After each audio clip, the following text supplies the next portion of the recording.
आप बीजेपी से लड़कर के आए, बीजेपी से मुकाबला कर के आए, तो जिस वोट ने आपको जिता करके भेजा है, अब आपकी अंतरात्मा उन वोटर्स के लिए क्या कहेगी?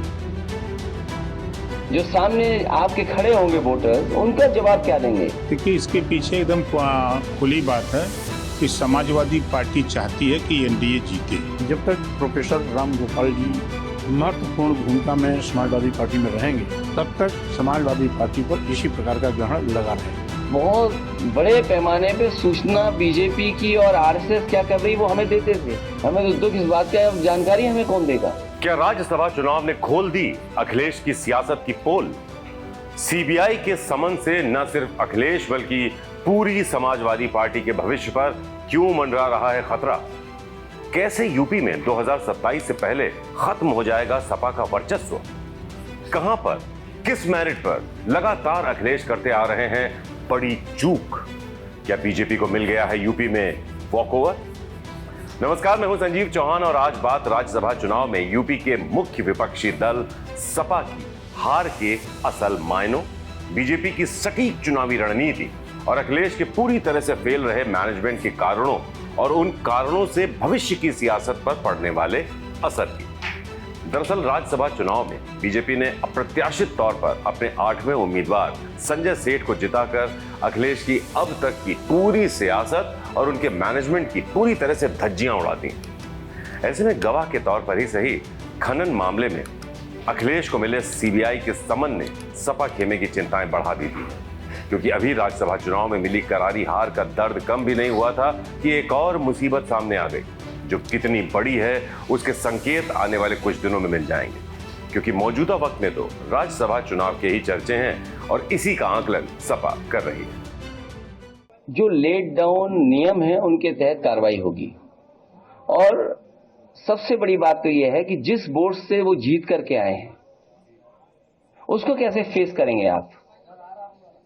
आप बीजेपी से लड़कर के आए, बीजेपी से मुकाबला कर के आए, तो जिस वोट ने आपको जिता करके भेजा है, अब आपकी अंतरात्मा उन वोटर्स के लिए क्या कहेगी?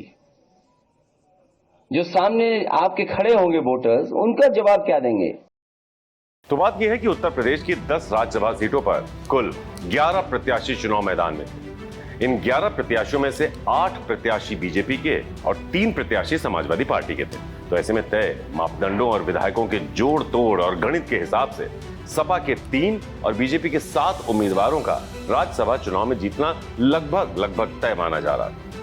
मगर बीजेपी ने सपा में अब तक की सबसे बड़ी सेंधमारी कर दिया एक बड़ा फेरबदल, और बीजेपी ने अपने 8वें प्रत्याशी संजय सेठ को जिताकर दिखा दिया कि यूपी में बीजेपी से मुकाबले के लिए दूर दूर तक ना तो कोई दल है, ना कोई नेता है और ना ही विपक्ष के पास है बीजेपी को रोकने की कोई सटीक रणनीति। बस है तो हार का अफसोस और हार के बाद अपनों से ही मात खाने का दर्द। हमें तो याद है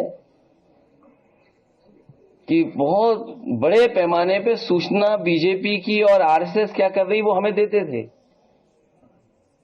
हमें तो दुख इस बात का, जानकारी हमें कौन देगा?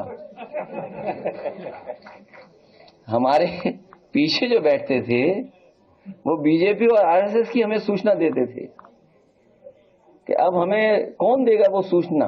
अभी कुछ मिलेगा, उसका भी इंतजार है कि क्या पैकेज मिलेगा। अब बीजेपी ने सपा में ये सेंधमारी कैसे की, चलिए उसे भी समझ लिया जाएगा, लेकिन उससे पहले ये बात समझनी होगी कि आखिर अखिलेश यादव से चूक हुई कहां है। कैसे एक जीता जिताया चुनाव अखिलेश रातों रात हार गए? जी हां, रातों रात, क्योंकि राज्यसभा चुनाव में अखिलेश यादव की पार्टी के तीसरे उम्मीदवार की हार के संकेत 26 फरवरी की रात को ही मिल गए थे, जब अखिलेश की बुलाई बैठक से मनोज पांडे, राकेश पांडे, अभय सिंह, विनोद चतुर्वेदी, महाराजी, पूजा पाल और पल्लवी पटेल जैसे नेता गायब नजर आए थे। और फिर क्या हुआ ये सबने देखा, और सबने जाना कि अखिलेश अपने ही दल के नेताओं को समझने में भूल कर बैठे, और इस भूल के पीछे की भी कई बड़ी वजह, कई बड़े कारण हैं, और अखिलेश से हुई कई बड़ी गलतियां भी हैं, जिन पर एक एक करके नजर डालेंगे। तो सबसे पहले बात करते हैं सबसे बड़ी वजह की। दरअसल अखिलेश यादव यूं तो किसी भी मुद्दे पर खुलकर बोलने वाले नेताओं के तौर पर जाने जाते हैं, हर कोई जानता है, फिर चाहे बात उनके सियासी दल की हो या फिर जिक्र उनके परिवार के अंदर होने वाले सियासी झगड़े का हो, अखिलेश सभी मुद्दों पर बेबाकी से अपनी राय रखते हैं। मगर इसके ठीक विपरीत अखिलेश यादव का अपनी पार्टी के अंदर यानी अपनी पार्टी के नेताओं के साथ सीधे संवाद का कोई जरिया नहीं है। कुछ लोग तो यहां तक कहते हैं कि अखिलेश यादव से मिलने के लिए, अखिलेश यादव से बात करने के लिए समाजवादी पार्टी के ही कई नेताओं को न सिर्फ लंबा इंतजार करना पड़ता है, बल्कि कभी कभी तो इंतजार के बाद भी वो वक्त नहीं आता जब समाजवादी पार्टी के नेता अपनी पार्टी के राष्ट्रीय अध्यक्ष तक अपनी बात पहुंचा सकें, पार्टी के जमीन से जुड़े जनाधार का फीडबैक अखिलेश यादव को दे सकें और बता सकें कि अखिलेश लखनऊ में बैठकर जो चुनावी रणनीतियों को धार देते हैं, उन रणनीतियों पर जनता की क्या विचारधारा है, जनता क्या सोचती है, आखिर जनता समाजवादी पार्टी को लेकर क्या सोच रखती है। तो ऐसे में अपनी पार्टी के कार्यकर्ताओं और नेताओं से संवादहीनता के चलते अखिलेश न तो अपनी पार्टी के अंदर की असली स्थिति को भांप पाते हैं और न ही ये जान पाते हैं कि जनता को अखिलेश से आखिर चाहिए क्या। और दूसरी अहम वजह यह है कि समाजवादी पार्टी में वर्तमान में सिंगल विंडो सिस्टम है, यानी अखिलेश यादव ही पार्टी में सर्वे सर्वा है। अखिलेश की पार्टी में वर्चस्व के लिए यह सिस्टम बेहतर भी है, मगर समाजवादी पार्टी के बिखरते कुनबे के लिए यही सिंगल विंडो सिस्टम जिम्मेदार भी है, क्योंकि पार्टी में जो कुछ भी होगा, चाहे पार्टी के अंदर हो या फिर पार्टी के बाहर, जनता के बीच उस पर नजर रखने की जिम्मेदारी अखिलेश की है। ऐसे में अखिलेश कितने भी काबिल नेता क्यों ना हो, जिम्मेदारियों की अधिकता में उनकी नेतृत्व क्षमता में कमी आ जाती है, उनकी वो क्षमता जवाब दे जाती है, और जिसके जवाब पार्टी को राज्यसभा चुनाव के दौरान भरपूर तरीके से मिल भी गए। मैं केवल 3 विधायकों का जिक्र करना चाहूंगा। एक तो मनोज पांडे जो सपा के मुख्य सचेतक थे, उन्होंने मुख्य सचेतक के पद से इस्तीफा दिया और जो है क्रॉस वोटिंग की। तो रायबरेली में लगातार मनोज पांडे जीतते आ रहे हैं और रायबरेली एक ऐसी सीट है जिसको बीजेपी ने टास्क बना के रखा है कि उसको जीतना है। जो अमेठी सीट है जिसको पिछली बार स्मृति ईरानी ने हराया था राहुल गांधी को और कांग्रेस की बड़ी फजीहत हुई थी, उस सीट को भी और मजबूत करने के दृष्टिकोण से जिस तरह से राकेश प्रताप सिंह बीजेपी के पक्ष में नजर आए, तो वहां पे भी फायदा हो सकता है। ऐसे में अभय सिंह के आने से वो अयोध्या से चुनाव लड़ते हैं विधानसभा से, तो जाहिर सी बात है कि अयोध्या को और मजबूत कर लिया है बीजेपी ने। तो सच तो यह है कि समाजवादी पार्टी के अंदर दूसरी पंक्ति के नेताओं की न सिर्फ बहुत बड़ी कमी है, बल्कि अगर गौर से देखा जाए तो समाजवादी पार्टी के अंदर दूसरी पंक्ति का कोई नेता है ही नहीं।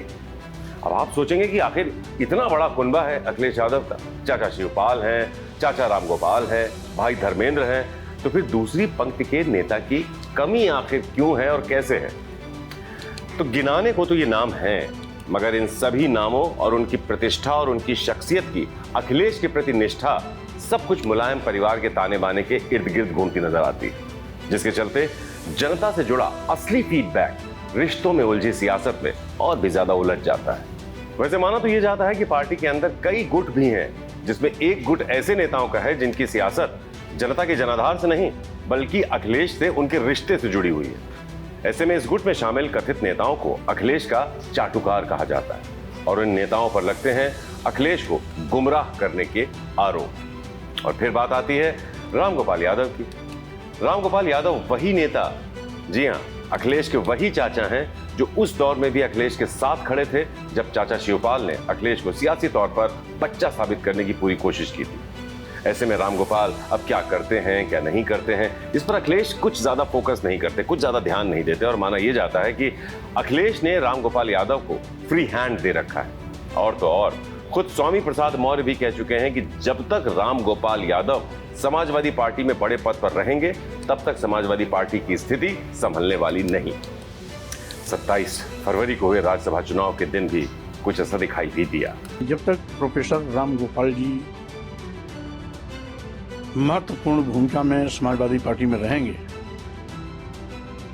तब तक समाजवादी पार्टी पर इसी प्रकार का ग्रहण लगा रहेगा। तो रामगोपाल यादव के बाद बारी आती है शिवपाल यादव। शिवपाल यादव गिले शिकवे मिटाकर अखिलेश के साथ तो आ गए, मगर कहा जाता है कि जब रिश्तों की डोर एक बार टूट जाती है तो फिर चाहे उसे दोबारा कितनी ही मजबूती से क्यों ना जोड़ा जाए, उस डोर में गांठ पड़ जाती। फिर चाहे वो दिखे या ना दिखे। शायद इसी वजह से शिवपाल यादव भी अब फूंक फूंक कर समाजवादी पार्टी में अपने कदम आगे बढ़ा रहे हैं और उन मुद्दों पर ही ज्यादा फोकस कर रहे हैं जो उनके निजी सियासी भविष्य से जुड़े हैं। ऐसे में सवाल शिवपाल पर भी उठ रहे हैं, क्योंकि राज्यसभा चुनाव में सपा को उस वक्त हार मिली है जब पोलिंग एजेंट खुद शिवपाल यादव थे।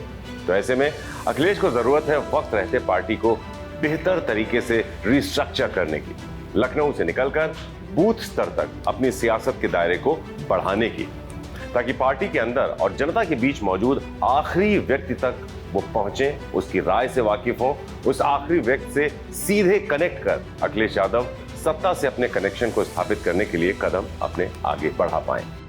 भारतीय जनता पार्टी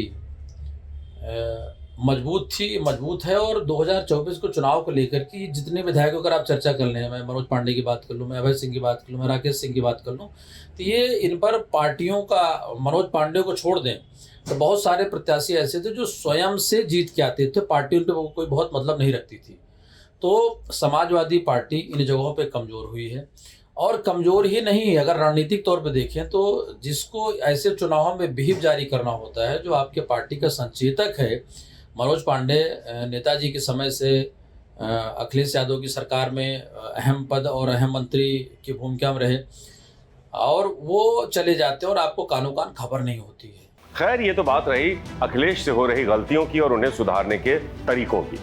अब कर लेते हैं बात अखिलेश के कमजोर होने से यूपी में होने वाले बड़े फेरबदल की।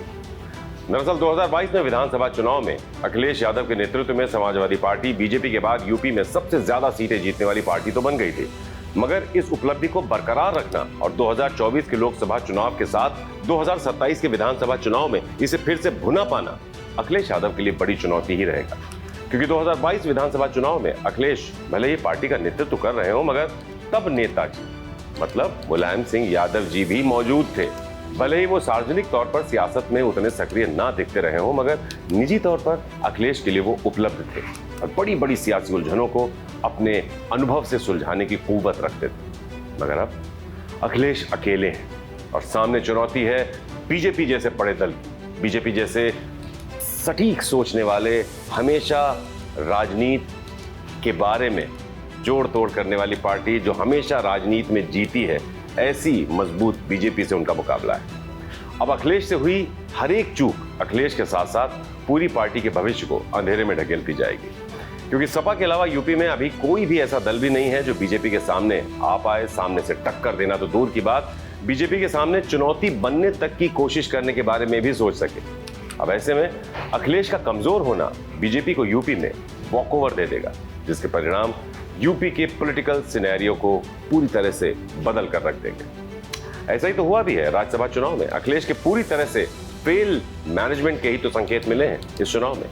जब मनोज पांडे जैसा नेता मतदान से ठीक पहले चीफ विप के पद से इस्तीफा दे देता है, राकेश सिंह, अभय सिंह जैसे नेता सरेआम सपा का कैमरों के सामने मखौल उड़ाते हैं और कुल मिलाकर सपा के 7 विधायक क्रॉस वोटिंग कर और कुछ नेता मतदान से दूरी बनाकर बीजेपी के 8वें प्रत्याशी को जिता देते हैं, और अखिलेश सिर्फ देखते रह जाते हैं, सोचते रह जाते हैं और समझते रह जाते हैं कि आखिर ये क्या हुआ, कैसे हुआ, कब हुआ, क्यों हुआ। तो खैर, इन सवालों के जवाब अखिलेश को जल्द तलाशने होंगे, वरना सियासी गलियारों में ये बात गूंजती रहेगी कि अपने घर में ही घिर गए अखिलेश। तो फिलहाल इस खास पेशकश में मेरे साथ इतना ही। कल फिर होगी मुलाकात आपसे एक नए मुद्दे पर, एक नए सटीक आकलन के साथ। नमस्कार। उत्तर प्रदेश की हर खबर से अपडेट रहने के लिए श्रेष्ठ यूपी को करें सब्सक्राइब, बेल आइकन दबाएं और देखते रहें श्रेष्ठ यूपी।